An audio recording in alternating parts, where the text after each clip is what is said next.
Assalamualaikum warahmatullahi wabarakatuh. Kembali berjumpa kepada saya Muhammad Taimul Ihsan, NIM T201912222.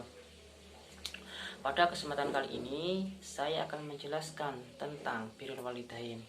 Namun sebelum jauh-jauh kepada pembahasan, saya akan memaparkan ada beberapa yang perlu saya sampaikan dalam hal ini. Yang pertama mengenai pengertian birrul walidain itu sendiri. Yang kedua, keutamaannya seseorang yang melaksanakan atau melakukan birrul walidain. Yang ketiga adalah tata caranya. Nah, yang pertama mengenai birrul walidain. Apa sih birrul walidain ini? Jadi, birrul walidain ini berasal dari dua bahasa. Yang pertama bir atau albir yang berarti kebajikan. Yang kedua al-walidain yang berarti kedua orang tua. Jadi birrul walidain ialah berbakti kepada kedua orang tua atau berbuat kebajikan kepada kedua orang tua kita. Yang kedua, keutamaan birrul walidain.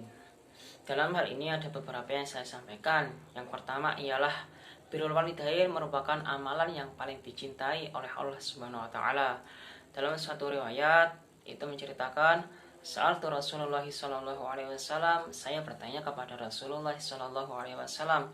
Ini sahabat yang bertanya, yang isinya ayyul amali ahabbu ilallah, amal apakah yang paling dicintai oleh Allah Subhanahu wa taala?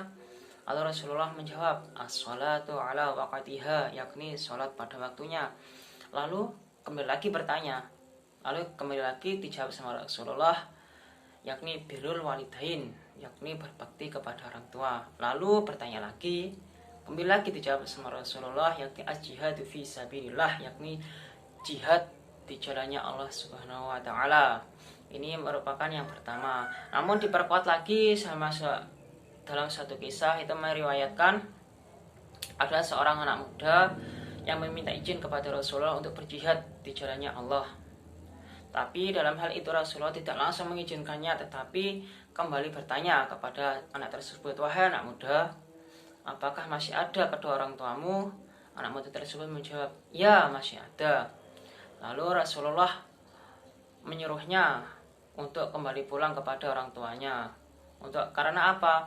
Karena kepada orang tuamu itulah kamu berjihad.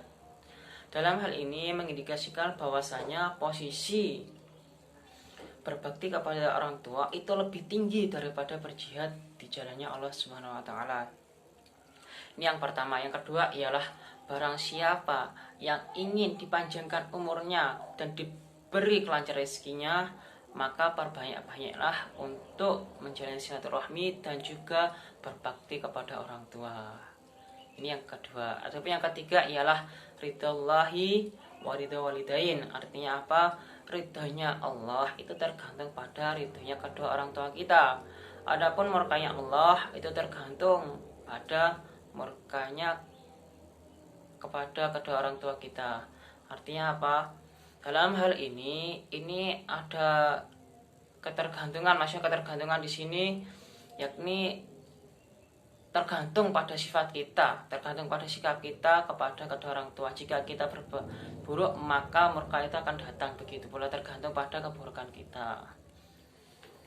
Yang ketiga ialah tata cara berbakti kepada kedua orang tua. Dalam hal ini sebenarnya banyak sekali tata cara kita untuk berbakti kepada kedua orang tua. Namun dalam hal ini saya hanya menjelaskan 7 pokok pembahasan saja. Yang pertama ialah taat kepada kedua orang tua. Maksudnya taat atas segala perintahnya selama perintah tersebut berada dalam koridor syariat Islam. Mengapa demikian? Dalam suatu hadis itu yang isinya la ta'ata li makhlukin fi maksiatillahi azza wa jalla. Tidak ada ketaatan kepada makhluk dalam hal bermaksiat kepada Allah Subhanahu wa taala. Yang kedua ialah senantiasa mendoakan kepada kedua orang tua. Yang ketiga, bersikap sopan santun kepada kedua orang tua. Yang keempat, tidak membentak orang tua. Dalam satu surat, yakni surat Al-Isra ayat 23, itu menjelaskan wala taqullahuma uffin, dan janganlah kamu sekali-kali berkata kepada orang tua. Tambah lagi, wala tanharhuma, dan janganlah kamu membentak kepada keduanya. Tambah lagi, wakul lahuma qaulan karima, dan ucapkanlah kepada keduanya perkataan yang mulia. Yang kelima, yakni meringankan beban orang tua. Yang keenam, menjadi anak yang membanggakan orang tua. Dalam yang nomor 6 ini perlu kita ketahui, jika kamu tidak bisa membanggakan kedua orang tua, maka janganlah sekali-kali kamu menjadikan malu kepada orang tua. Artinya apa? Jika kita tidak bisa berbuat baik, maka diamlah, dan jangan sampai kita tidak bisa berbuat baik justru malah membuat malu ke orang tua kita. Yang ketujuh ialah selalu mendengarkan nasihat-nasihat orang tua. Dalam hal 7 ini perlu diketahui, jika selama baik itu nasihat itu baik ataupun buruk, kita tetap saja mendengarkannya. Karena apa? Itu merupakan bentuk ketakdiman kita, bentuk rasa menghargai kita kepada orang tua kita. Jadi meskipun itu baik ataupun buruk, tetap saja kita mendengarkan nasihat-nasihat orang tua. Jangan sampai kita mengetahui hal ini buruk tetapi langsung membentaknya, langsung menyanggahnya.